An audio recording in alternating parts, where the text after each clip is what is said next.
Assalamualaikum warahmatullahi wabarakatuh. Perkenalkan nama saya Kaisal Manamuri Dasto dengan NRP 5017251137 dari Departemen Teknik Geofisika Institut Teknologi 10 November Surabaya. Nah, tujuan saya di sini membuat video ini adalah untuk memenuhi tugas mata kuliah geologi fisik yaitu mempresentasikan tentang buku yang berjudul Physical Earth Revealed, bab satu dan bab 2 dari buku tersebut. Nah, di sini saya akan membahas tentang bab satu terlebih dahulu, yaitu tentang pengenalan dasar geologi, dasar-dasar tektonik lempeng, dan konsep. Yang pertama, eh, banyak di lingkungan kita itu berhubungan dengan geologi. Di kehidupan kita yang luas ini, semua berhubungan dengan yang namanya geologi. Nah, apa sih itu geologi? Geologi adalah ilmu yang mempelajari bumi. Dan geologi juga memberikan banyak manfaat bagi kehidupan manusia. Seperti yang saya bilang, hampir semua yang kita gunakan sehari-hari, mulai dari pakaian, makanan, eh, kendaraan, dan lain-lain, itu diperoleh dari yang namanya geologi. Lebih tepatnya diperoleh dari eh, ahli-ahli geologi yang menemukan kemudian membuat hal-hal seperti pakaian, eh, kendaraan, makanan yang kita pakai sehari-hari. Dan itu semua berhubungan dengan geologi. Geologi sangat apa ya? Geologi itu banyak sekali memberikan manfaat kepada kehidupan kita. Tetapi eh, geologi juga dapat menyebabkan bahaya di kehidupan kita sebagai manusia. Banyak sekali bencana alam yang terjadi di muka bumi ini yang tidak sedikit memakan banyak korban. Nah, di buku ini sendiri itu akan membahas tentang hal-hal yang berhubungan itu tadi tentang manfaat geologi, kemudian bencana alam yang terjadi di muka bumi ini, kemudian cara menghindari bahaya dari geologi, kemudian eh, juga cara melindungi lingkungan. Yang pertama saya akan membahas tentang eh, apa sih hal-hal yang eh, kita butuhkan kemudian dipenuhi oleh geologi.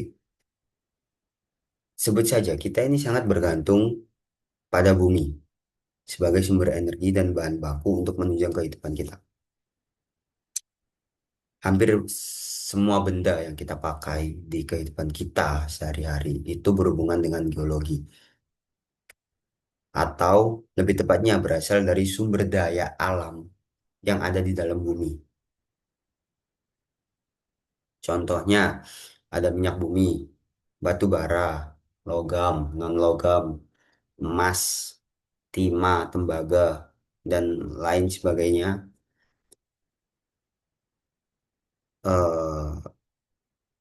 Unsur-unsur tersebut atau ibaratnya itu hal-hal tersebutlah yang sangat membantu kita dalam kehidupan ini.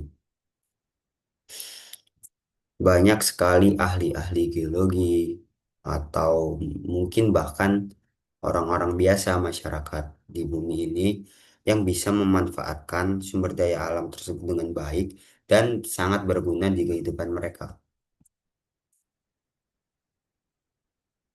Dan sepertinya semakin semakin beralihnya zaman, semakin modern, itu juga membuat sumber daya alam juga semakin banyak inovasinya untuk dibuat oleh manusia dikarenakan peralatan yang lebih canggih, zaman semakin modern, internet merajalela di mana-mana. Nah, itu juga salah satu dari manfaat geologi itu sendiri. Itu juga berkembangnya teknologi juga berkat dari eh, geologi itu sendiri. Ada hubungannya dengan geologi. Nah, kemudian dengan sumber daya alam yang dipakai terus-menerus, otomatis eh, juga akan berpengaruh terhadap lingkungan sekitar kita. Entah itu suatu lahan yang dibor untuk lahan pengeboran minyak, nah itu kan otomatis akan merusak lingkungan sekitar. Daerah-daerah sekitar, warga-warga sekitar akan terkena dampaknya. Nah, bagaimana sih cara untuk melindungi lingkungan agar terhindar dari hal-hal tersebut? Nah, contoh simpelnya itu kita tidak boleh membuang sampah sembarangan. Itu hal yang paling basic atau hal yang paling umum yang dapat diterapkan. Nah, tetapi banyak masyarakat di muka bumi ini itu tetap membuang sampah sembarangan. Akibatnya sungai menjadi tercemar, kualitas air menurun. Kemudian sumber daya alam seperti makhluk hidup ikan-ikan akan mati dan itu akan mempengaruhi kehidupan kita sehari-hari. Kemudian eh, hutan yang dibakar. Nah, itu kan juga salah satu hal yang sangat berbahaya ya, karena dapat merusak pohon-pohon yang dimana pohon itu atau kayu itu dapat dijadikan sebagai bahan utama kertas, pembuatan kertas. Cara mencegahnya ya dengan membuat edukasi ke warga-warga agar tidak melakukan pembakaran hutan, kemudian tidak merokok di hutan, tidak membuang puntung rokok sembarangan. Secara singkatnya seperti itu. Nah, kemudian yang saya bilang tadi, jika kalau misalnya lingkungan rusak, itu juga akan menyebabkan dampak geologi yang lain, yaitu misal seperti bencana alam. Kalau semisal kita membuang sampah sembarangan, itu akan menyebabkan bencana alam yang namanya banjir. Kalau semisal kita melakukan pembakaran hutan sembarangan atau penebangan hutan sembarangan, itu akan menyebabkan tanah longsor dan juga bisa menyebabkan banjir salah satunya karena tidak ada pohon kemudian tidak bisa menyerap air hujan sehingga airnya mengalir ke bawah dan mengenai dataran daratan rendah yang rawan banjir. Kemudian juga ada beberapa bencana alam yang tidak bisa kita prediksi atau itu emang memang sesuai kendala alam seperti gempa bumi, tsunami, seperti itu. Tetapi kita dapat menghindari bahaya geologi itu dengan cara mungkin kita contohnya tsunami kita bisa memasang sensor yang kita taruh di laut, kemudian kita sambungkan ke perangkat yang ada di daratan, yang jika akan terjadi gempa bumi dasar laut yang dapat menyebabkan tsunami, itu akan memberikan peringatan. Contoh di Jepang sudah diciptakan alat seperti itu. Kemudian kita bisa membuat eh,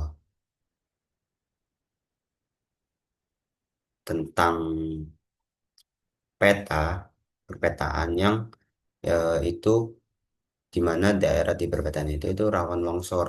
Jadi kita bisa rawan longsor, sorry, rawan gempa bumi. Jadi di situ bisa dicegah lah. Kemudian juga kita dapat mengedukasi warga atau masyarakat agar lebih bijak untuk menghindari bahaya geologi dan tidak menjadi panik saat terjadi gempa bumi karena itu bisa meminimalisir resiko korban jiwa yang terjadi saat bencana alam.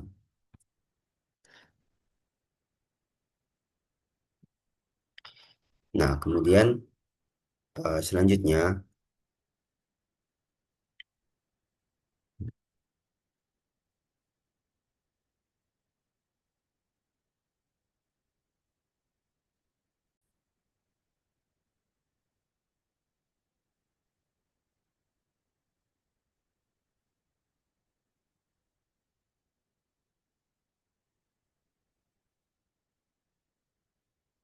Ya, selanjutnya saya akan membahas tentang eh, sistem yang ada di bumi, atau lebih tepatnya empat sistem utama bumi. Sistem bumi adalah bagian kecil dari tata surya yang lebih besar, tetapi tentu saja sangat penting untuk kita. Nah, di buku ini disebutkan ada empat sistem utama. Empat sistem utama yaitu eh, atmosfer, hidrosfer, biosfer, dan juga geosfer. Nah, apa arti dari masing-masing sistem ini? Yang pertama, atmosfer adalah lapisan paling teratas. Sebelumnya saya jelaskan kalau misal sistem itu membentuk seperti bola atau bulat sesuai dengan bentuk bumi yang eh, masing-masing berlapisan. Ada urutan berlapisan. Pertama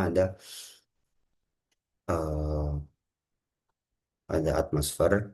Atmosfer adalah lapisan yang paling atas, yaitu eh, lapisan yang sebagai lapisan udara lah. Kemudian atau yang bisa kita lihat itu di langit. Nah, langit itu sama dengan atmosfer bumi. Kemudian ada hidrosfer. Hidrosfer adalah segala sesuatu yang mencakup daerah eh, perairan di bumi. Nah, itu namanya adalah hidrosfer. Kemudian ada biosfer. Biosfer adalah tempat kita hidup, kita menginjak tanah. Nah, itu adalah namanya biosfer, atau kita ini makhluk hidup yang hidup di bumi, atau makhluk hidup yang pernah tinggal di bumi. Kemudian ada geosfer. Geosfer adalah batuan-batuan yang ada di dalam inti bumi atau di dalam bumi, atau lebih tepatnya, bahasa gampangnya itu ada di bawah kita, di bawah tanah begitu lah kurang lebih.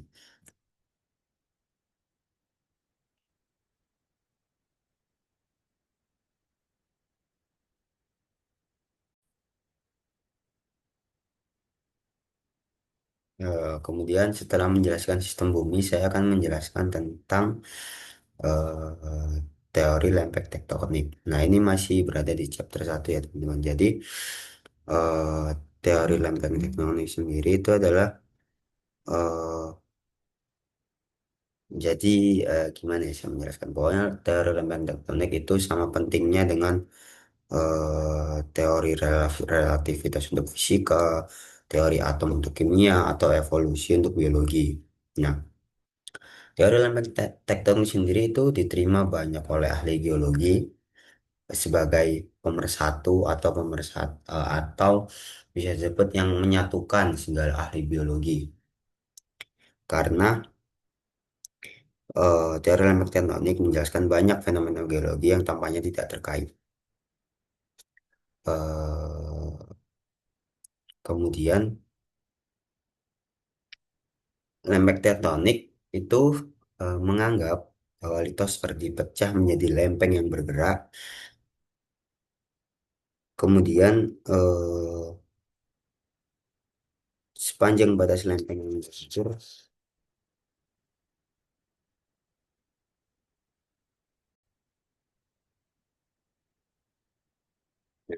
dan saya akan menjelaskan tentang teori lempeng tektonik secara singkat ya teman-teman. Jadi ini masih berada di chapter satu atau bab satu, sama seperti sistem bumi dan apa itu geologi tadi. Teori lempeng tektonik itu bisa diibaratkan sama seperti teori relativitas untuk fisika, teori atom untuk kimia, kemudian dan evolusi untuk biologi. Nah, teori lempeng tektonik ini bisa disebut sebagai teori yang mempersatukan eh, para ahli geologi. Kenapa? Karena banyak fenomena alam yang terjadi di bumi ini itu bisa dijelaskan melalui teori lempeng tektonik. Nah, apa sih teori lempeng tektonik itu? Nah, teori lempeng tektonik itu adalah fundamental dalam geologi yang menjelaskan bahwa permukaan bumi atau litosfer terdiri dari lempengan-lempengan yang terus bergerak, kemudian berinteraksi di atas lapisan astenosfer yang lebih cair. Nah, pergerakan inilah yang menyebabkan terbentuknya bentang alam utama seperti gunung, serta menjadi penyebab utama gempa bumi.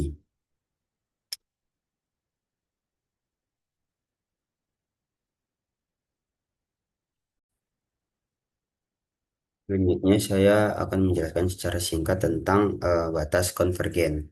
Nah, eh, batas konvergen sendiri adalah jenis batas kedua yang menghasilkan berbagai aktivitas geologis. Nah, itu namanya adalah batas konvergen, di mana lempeng bergerak ke arah satu sama lain dengan mengakomodasikan penambahan dasar laut baru pada batas-batas yang berbeda.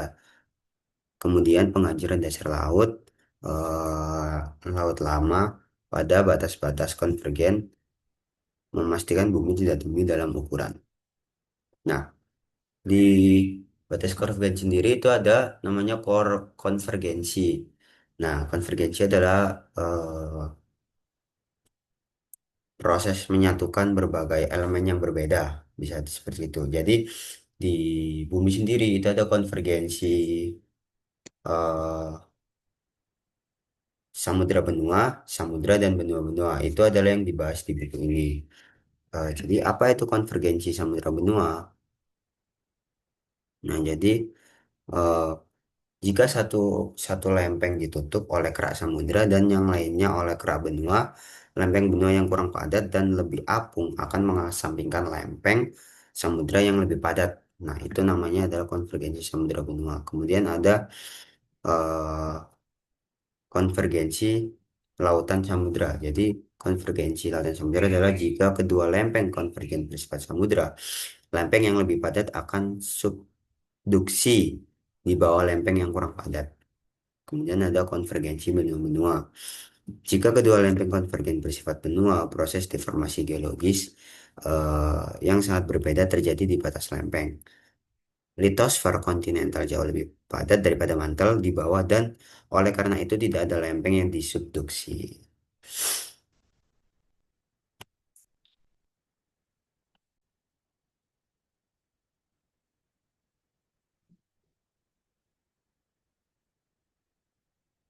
Nah, untuk pembahasan terakhir bab satu adalah tentang waktu geologi bumi. Nah, eh, bumi sendiri itu sudah mengalami pembentukan yang sangat lama sekali, jutaan tahun, pul, eh, jutaan tahun, ratusan juta tahun, atau pun bahkan miliaran tahun. Bumi sudah mengalami evolusi, revolusi yang sangat-sangat besar. Kita manusia sendiri itu hitungannya masih terbilang cukup muda di bumi ini karena eh, kita tidak tidak melewati masa-masa seperti zaman dinosaurus yang terkenal, kemudian ada zaman kapur seperti itu. Di buku ini sendiri adalah bumi itu diperkirakan berusia sekitar 4,5 miliar tahun. Nah, kemudian eh, fosil dalam batuan yang pernah ditemukan di bumi itu diperkirakan berusia 544 juta tahun terakhir. Kemudian reptil menjadi melimpah sekitar 230 juta tahun yang lalu. Kemudian dinosaurus berevolusi dari reptil dan punah sekitar 65 juta tahun yang lalu. Manusia, di buku ini manusia sendiri itu disebutkan baru ada sekitar 33 juta tahun terakhir. Jadi bisa dibilang eh, waktu geologi di bumi ini cukup eh, sulit dipahami ya, karena sangat banyak sekali eh, momen-momen eh, sejauh ini yang sudah masuk dalam informasi atau buku yang sudah dicatat itu sudah sangat banyak sekali. Apalagi mungkin kita tidak ada yang tahu ada waktu geologis yang tidak tercatat. Nah, makanya itu waktu geologi sendiri itu sangat sulit untuk dipahami.